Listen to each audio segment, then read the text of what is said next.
sa akong pagpamalandong aning atong mga pagbasa o sa Ebanghelyo makalibog sad. Ang sa unang pagbasa niingon, kastiguhon gyud ta sa atong amahan. Wa gyud kunoy anak nga pinangga nga dili kastiguhon. Mo nang antuson gyud nato ang mga latos kung latoso na ta.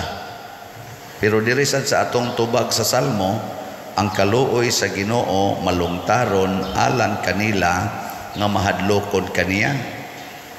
Yan, aday maluoy nga, maluoy kasi imong anak. Himo din latoson. Di ba? Hay may saktuan ni ron. Ang unang pagbasa o ang tubag sa Salmo o ang Salmo responsoryo. Ang sa unang pagbasa, latoson gyud ta. Nya diri sad malungtaron ang iyang kaluoy. Oh, be. Wa mo sabot. Daghan na ta galibog. Bitaw, ngutana ko sa Ginoo nako, Lord, unsa may tinuod ani? Yung Ginoo, all of the above. Tinuod. Mo na siya. Atong hinumduman nga matod pa ni Kristo o sa bisan gani sa mga pagbasa sa Old Testament, mga propeta, ang Ginoo musulti gyud nga ang pamaagi sa Ginoo dili parihas paagi sa tao. Lahi ang Ginoo ang iyang pamaagi. My way is not your way, ingon siya. So unsa may paagis Ginoo sa pagkastigo nato? Dili pareha nang magdag latos kay usahay gamiton ra banis mga ginikanan. Naa pa diro ingos Biblia nga latoson gyud ang anak basta pinangga. Mao day na. Latos gani is Ginoo lahi. Unsa may latos sa Ginoo? Ang pagsugo nato. Suguon ta niya. Unya unsa may sugo niya nato? Higugmaa ang matag tao sama sa akong paghigugma kaninyo. Nya unsa may yang ipahigugma? Ang kaaway. Nya sayon ba higugmaon ang kaaway? Sayon dili. Unya kay gisugo man ta. Gisugo man. Di mo higugma gyud ka. Sakit. Mura ka gilatos. Pero wa ka latos sa Ginoo. Gisugo ra kaniya. Nyag mo supa kas iyang gisugo. Matod pas unang pagbasa. O sa katapusan ba? Og matnguni nga walay usa kaninyo nga mahisama sa mapait nga tanom nga motubo og makahasol sa uban pinaagi sa hilo niini. Nya unsa may gauna ani? Paningkamuti ninyo ang pagpakigdait sa tanang tao o sa pagkinabuhi nga balaan. Pakigdait yun sa tanang tao.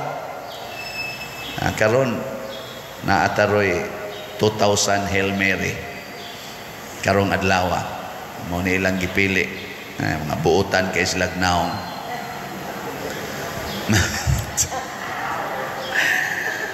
Awa ko nag-ingon nga di sila buutan. Buutan silag naong.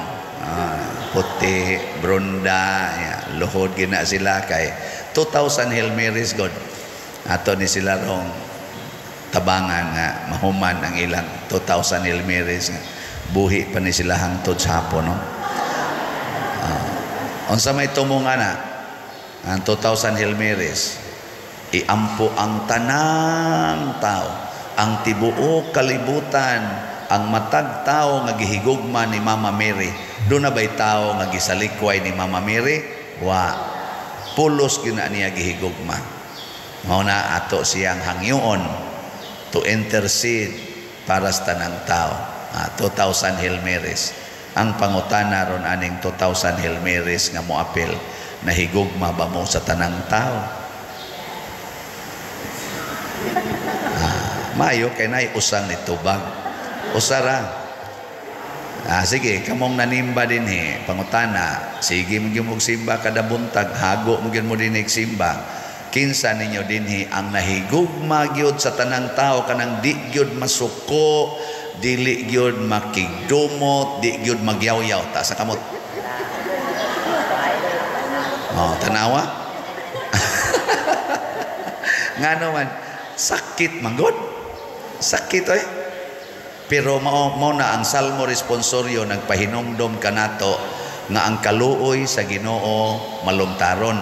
Unsaon man ta niya pagkaluoy? Kun mo padayon lang kitag higugma, iyatang lipayon. Haron malig-on tas paghigugma. Matod pa sa ikaduhang punto sa 8 Beatitudes kanang Matthew chapter 5. Niingon siya, bulahan kamong nagsubo kay lipayon kamo sa Dios. Napagisay-gisaad, umari kamo kanako, kamong gibugatan sa inyong gipasan o papahulayon ko kamo. Pasabot sa ato ding paghigugma sa tong isig katao, dili lalim. Matod pa sa Ebanghelyo dire, si Kristo nga nahigugma sa mga tao, iyang giayo ang masakiton. Pag uli niya sa iyang balay o sa iyang dapit nga nagtubo siya dito sa Nazaret, gi-analyze siya, giingnan siya. Di ba ang panday man wa man ni grado, anak man ni atong Jose og ni Maria, kanang iyang mga igsoon, meaning close relatives man ang meaning anang igsoon, nga bang close relatives, kanang iyang mga igsoon, iyang mga kaliwat, kaila man ta anak, mga pobre man sana, wa man sana yung mga grado. Di ba? Kanya wa sila motuo, gisalikway nila si Jesus.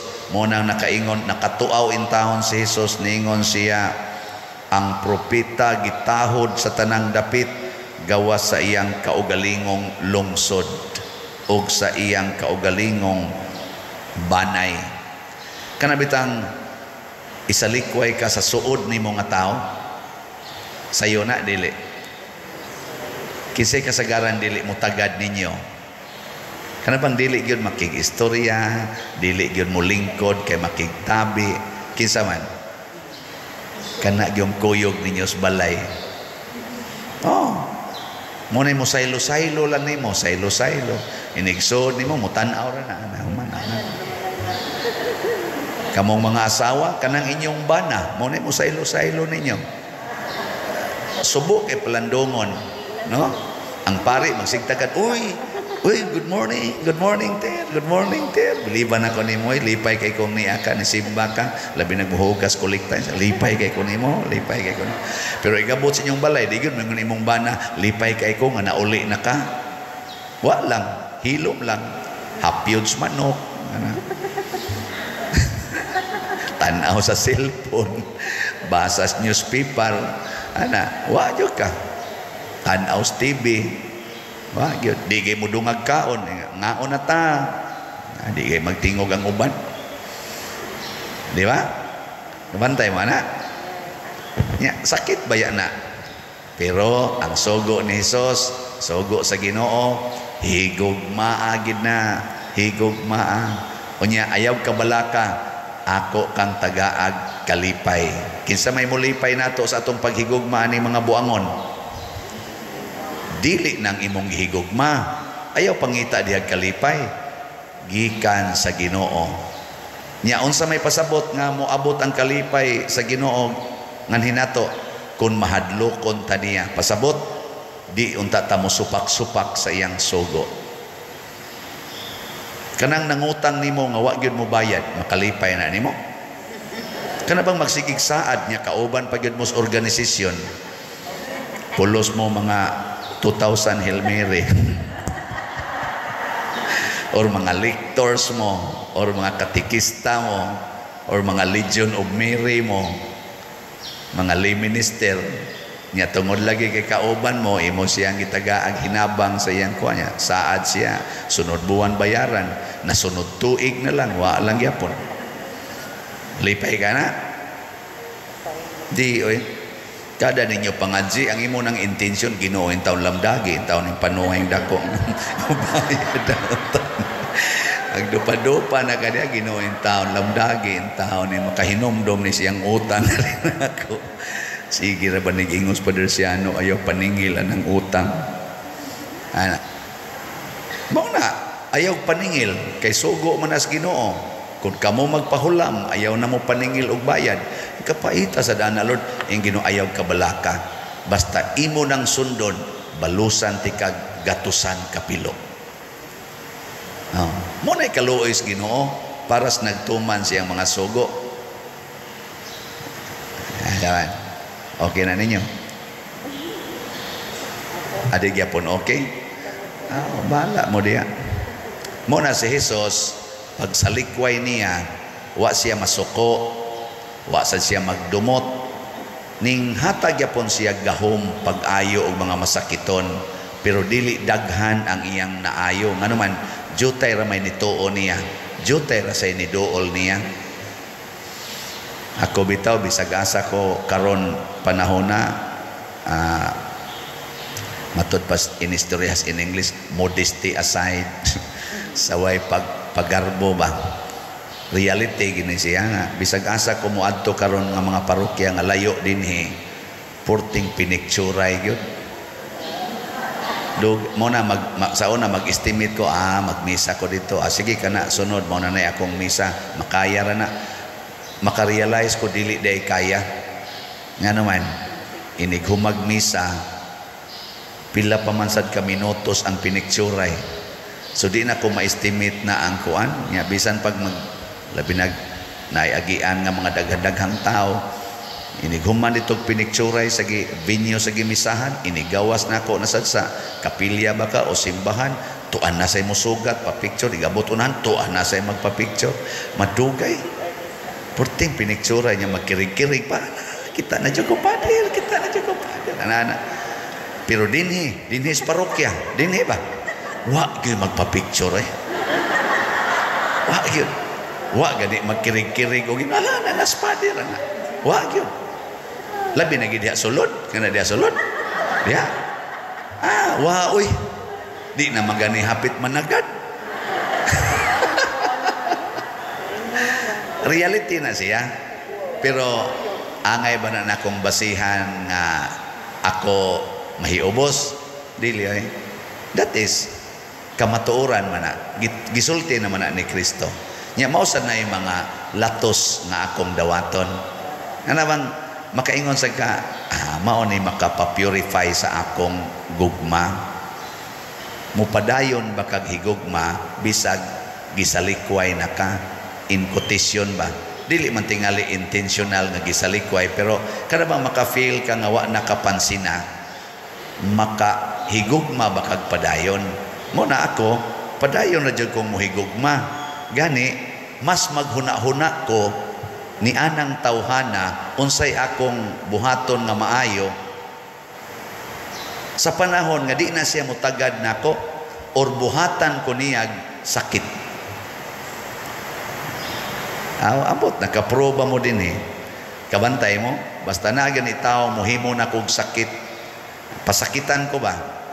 The more hinoon nga muhatag kog nindot anang tawhana. Wa mo kabantay, bantay. O wa mo kabantay, bantay. Niya, bisan pas akong nindot nga buhaton, kasagaran, kay kining tawhana wa nam ni kauyo nako, gipasakitan naman ko, bisan pa sa nindot na kong buhaton, kasagaran yung mahitabo, dili lang dinhi, apil lang atos laing mga lugar o kaniadto pa akong gibuhatan, bisan pa sa nindot nga kong buhaton, di lang gyapon ko i-appreciate. Tinuod yun. Taghana, di na ako maihap sa akong tudlo, sa akong kamot o tiil ang mga taong nagbuhat ani. Pero sa akong experience, the more na hinoon kong magsige pag yung buhat og nindot. Niyang mubuhat ani, kasagaran yun, kanang akong mga suod. Kanabang duol sa akong kinabuhi. Kanabang ako yung gihatagan sa tanang pagtagad. Tinudan na na. Di lang ko mo detalye kay Inyo ra ba ning i-post sa social media? Pero mao na akong nasdangatan, mao na nga matud pa diri sa unang pagbasa, dawatan ng mga latos kay naay nindot nga mahitabo sa imong kinabuhi. O tanawa karon unsa may nahitabo sa akong kinabuhi, isipare. Di ba? Nindot ba ang akong nabuhat dinhi sa San Vicente Ferrer? Naranan ninyo. Ang akong nabuhat sa simbahan, nindot ba? Mao na. So kanang tao nga kamaong mudawat o kasakit nga maoy bunga sa iyang paghigugma, mao nang mga tawhana ang nindot kay impact sa kinabuhi sa katawhan. Pero kanang tao nga maghuwat yung daygon, kanang mga tao nga murabag social media ba mo mag-agad gyud sa mo like, mo follow bisan sa krisis sa panahon karon. Sa ako nang gikaingon matud pa ni Kristo, isalikway kita, pero naasay mo dawat. Congratulations sa mudawat, ha? Sige, nindog na ta katong mudawat.